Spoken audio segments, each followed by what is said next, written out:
Hello বন্ধুরা, তোমরা সবাই জানো আমি আজকে বেলা 3টার সময় গুজরাট পৌঁছে গেছি।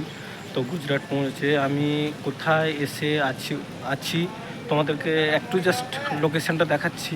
তো আজকে রাত হয়ে গেছে, বেশি কিছু লোকেশান দেখাতে পারবো না, সেটা আমি কালকে দেখানোর চেষ্টা করব।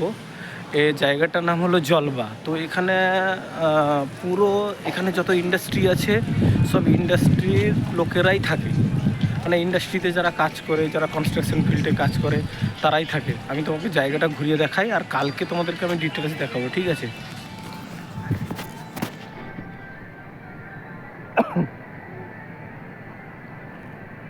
পুরো এইসব বিল্ডিংগুলোতে পুরো সব কনস্ট্রাকশন ওয়ার্কাররাই থাকে। এটা পুরো ইন্ডাস্ট্রি এরিয়া, মানে গুজরাট আমরা তো জানি যে গুজরাট একটা বড় ইন্ডাস্ট্রি স্টেট। তো এইসব মানে প্রায় এখানে আছে 1000টা ফ্ল্যাটে পুরো ভর্তি একদম লোক আছে, শুধুমাত্র এই কনস্ট্রাকশন ফিল্ড বা এই সব ইন্ডাস্ট্রি ফিল্ডে কাজ করে। তো আজকের ব্লগ এখানে শেষ করলাম। বাকিটা আমি তোমাদেরকে কালকে ঘুরিয়ে সব কিছু দেখাবো, ঠিক আছে?